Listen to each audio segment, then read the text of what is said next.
Hi, so we have the former Deputy Chairman of the Planning Commission, Montek Singh Ahluwalia, here with us at the 10th edition of ThinkEdu. Thank you for joining us, sir. Thank you for So, inviting me. not many people know that you did your schooling at St. Patrick's in Secunderabad. Yes. So, how was your experience in Secunderabad and what are your memories over there? Well, I have very good memories. I was there between 1950 and 1957. So I did my schooling in Secunderabad. Not all my schooling, but some of it. And my father was at that time in the Indian Defense Accounts Office, which was in Secunderabad. And we lived next to a place called Karkhana Village. So we had very seamless access to this village, which was half Hindu and half Muslim. Kali temple on one side, a mosque on the other side. And it was a very happy existence. So I had very pleasant memories of it. It wasn't as crowded as it has since become. You could walk around, you could cycle around anywhere, etc., etc. So, from studying at a school from the then united Andhra Pradesh to working for a PM from the very same place, could you share your memories about PV Narasimha Rao with us? Well, of course, I worked in the government that he headed, but I was not in the Prime Minister's office. But I had many opportunities to interact with him during the economic reforms. Manmohan Singh was the finance minister, and I was working directly for him. But I accompanied Prime Minister Rao on some of the visits that he took abroad, and we used to brief him. He was very clear, I think, that the country needed to change. The economic rationale for the change would be spelt out in detail by the finance minister. But it was very clear to us that Mr. Narasimha Rao was aware that the time had come for India to change and that India would do well if we gave it the right sort of economic environment. And we did. And he therefore deserves credit for that. And my former boss, Dr. Manmohan Singh, always gave him the credit for giving him without his support, these reforms would not have happened.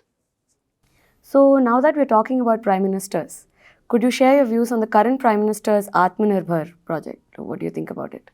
Well, it's always a problem moving from a slogan to an actual policy. And, all slogans look nice. And Atmanirbhar is, in a way, what many countries are now doing. Because what's happened is, in the first flush of globalization, there was great confidence that you should integrate fully. And I think what has happened is that global confidence has diminished, partly because of geopolitical developments, nervousness on the part of the West about the rise of China, and they're themselves beginning to rethink their position. So I'm not surprised that people are saying, look, let the new slogan be Atmanirbhar. But question is, what are the policies that will achieve that objective? Now, for example, the Prime Minister has also said that I want India to be part of global supply chain. So he's not, and I think many people in the government have said that Atmanirbhar does not mean protection and insulation. It means strengthening the country, taking some positive steps, and showing that we can be competitive. I think to do that, you need much clearer notion on what policies you should follow in terms of the levels of protection. And I don't support what we have done in the last 3 years. Because, when the reforms began in 1991, Dr. Manmohan Singh said that, look, we have to reduce these levels of duties. And we were guided by a report put out by Raja Chellaya, who was based in Chennai for most of the rest of his life, which said that, look, this is what we should do. We followed that. Subsequent governments, including the government of Mr. Atal Bihari Vajpayee, also followed that. But unfortunately, in the last 3 years, we seem to have reversed that trend. And there's a trend to raising import duties. Several thousand items, the import duties have been raised. So people are asking the question, are we going back? I sincerely hope not. And I think we should have a much clearer notion. I can understand the production-linked incentive idea, although some people criticize that also because it's very difficult to decide which firm is eligible for the incentives and which is not. But even if you're going to do that, if you have a production-linked incentive in selected sectors where you feel Indian industry needs some support, I can believe that. I mean, I would say certainly in batteries, electric vehicles, a few things like that which are forward-looking. By all means, let's do that. But if you're going to have production-linked incentives, you should have a very clear policy that we are not going to allow customs duties to be raised. You have to produce competitively with a modest custom duty, whatever it is, 15% if you like, or 20% even. If that is clear, we don't have a danger. The danger comes when somebody says, I want a production-linked incentive, this is my scheme, you have approved that scheme, then they will come back to you 3 years later and say, something is changed, we can't make this, you better raise the customs duty. Then people will say, we have already given them an incentive, don't you want to save the company, raise the customs duty? And it becomes a downward spiral. And I think there's a serious danger of it. That's why, in my view, customs duties should simply be capped with a progressive decline. So you think there's a danger coming down on us very soon? There is something coming down on us very soon? I think 1 or 2 duties have been reduced, but by and large, many, many more have been raised. But let's put it this way, I'd be quite happy if the government were to say, this is our policy on customs duties, okay? These are the duties, we're not going to increase them, and over the next 5-6 years, we're going to drop them by 10 percentage points or something like that. That would make a lot of sense. We're going in for a lot of free trade agreements, and I can see that since the WTO, for various reasons, there is not much appetite for a WTO-based trade liberalization. So we have to do free trade agreements with different groups. I think we must be clear that if we maintain very high tariffs and have free trade agreements with countries that have low tariffs, all that will happen is that what we are importing from a country we don't have a free trade agreement with will get imported from the country that we have a free trade agreement with. And so this is why a lot of our free trade agreements lead to more increase in imports than exports. But that's because our external tariffs are too high. They give us zero duty and we give them zero duty. But we are dropping our duty from 40% to zero. They're dropping it from 7 to 0. So at the same time, are there any ideas you would like to give Nirmala Sitharaman? No, when things are very tough, I mean, we are going, because of what's going on in Ukraine, and of course the recovery from the pandemic, I think the finance minister has tremendous challenges. One of her challenges must be listening to all the number of people who are giving advice. So the best thing I can do is not to add to that number. I think she knows what the issues are and she has good advisors. It's not an easy, I think we should just recognize that we are going to go through a difficult period and there's no easy way of handling that.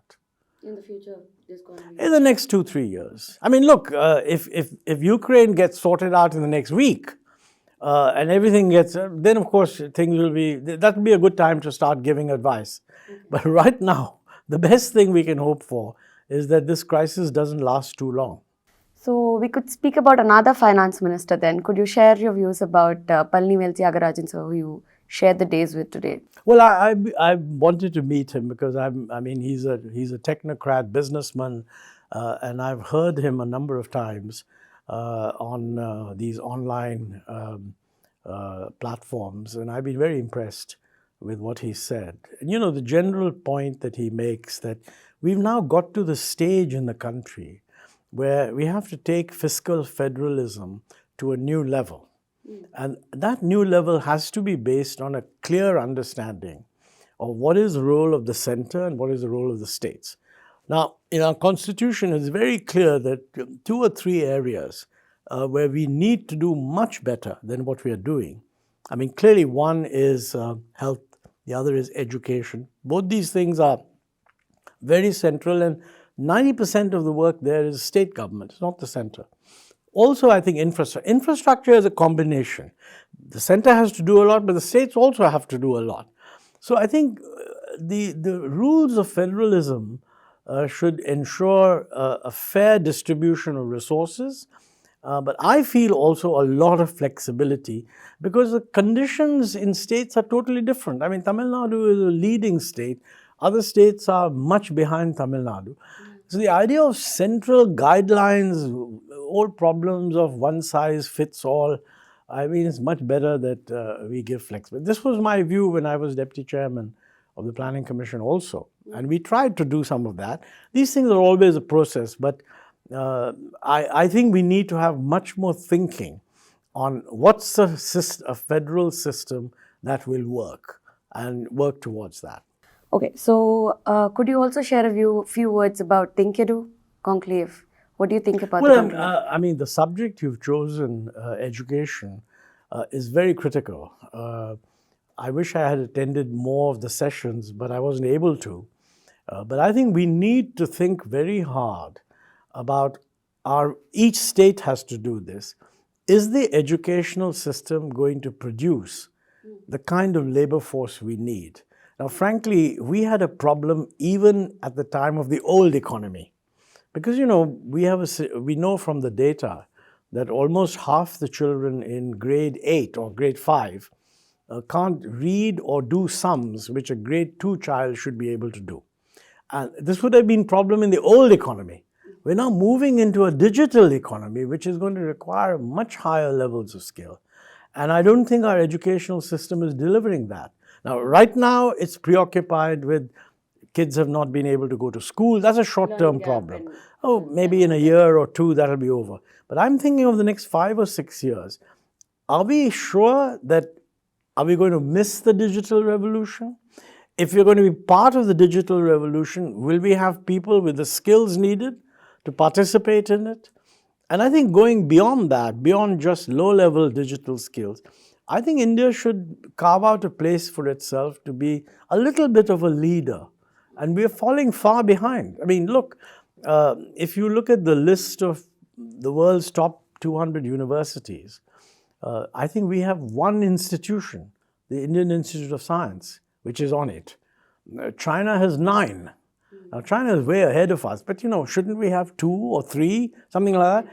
This is not going to happen easily. And the other side of the same coin is that, is it all going to be done by state and central government institutions, or will it be done by private institutions? To my mind, India has the capacity to create first-class private sector education institutions and encourage them. But of course, you know, the private sector has to fund these. Yes, lately the focus has also been on private sector, like quite a lot. But you know, I think too much of the focus on private sector is in just providing undergraduate courses. There's a need for that, management courses. But I think we need to see whether we can't have private sector institutions which would actually carve out a leadership space in science and technology. I mean, cybersecurity, artificial intelligence, new biotechnology. I mean, these are areas where India could be among the states, among the countries producing leading institutions, and we're very far behind. I feel that unless we realize how far behind we are, nothing will happen. I mean, there's a tendency to think that we are okay. We're not okay. Let's be clear about it. So, putting economics, politics aside, how do you unwind, sir? How do I? Oh, I spend as much time as I can with my grandchildren. Grandchildren are a great blessing in old age, actually. So I do a lot of reading, reflecting on my own kind of understanding on our history and so on. And I spend time with grandchildren. Nice. Okay. So that now that you studied in Secunderabad, did you get around the Pushpa craze that's going on right now? Any Telugu songs or any other regional song? You know, it's a great, one of my great regrets is that they never paid any attention to teaching us Telugu. Okay. Because my teacher said, ye to North India se aaye hain, what's the point? You know, they didn't realize I would be there for that long. My father was in government service. So frankly, the teachers didn't bother very much. Okay. I mean, I think I got a reasonably good education, everything else. But in Telugu, they didn't really teach me enough. It would have been nice to be able to speak a South Indian language, but I can't. It's a pity. Otherwise, do you hum in your free time, just like that? I'm not actually musically very driven, if you like. My wife used to complain that, this is an aspect of personality I should have done better in, and I haven't. She used to sort of encourage me in that, but I don't hum that much. Okay. Is that because you think we'll ask you to hum now? Is that why you're not saying it? No, not because of that. I mean, you know how these things are, basically. So, did you get to try any good South Indian food, which is your favorite? Well, I'm very multi-regional in cuisine preferences, but certainly, I'm a great fan of, if you want non-vegetarian, chettinad chicken, and the kind of prawn curries that you associate with Kerala and Goa. And my preferred breakfast whenever I go out of home is actually a South Indian breakfast. So I have that quite frequently. Thank you, sir. Thank you so much for joining us today. Thank you.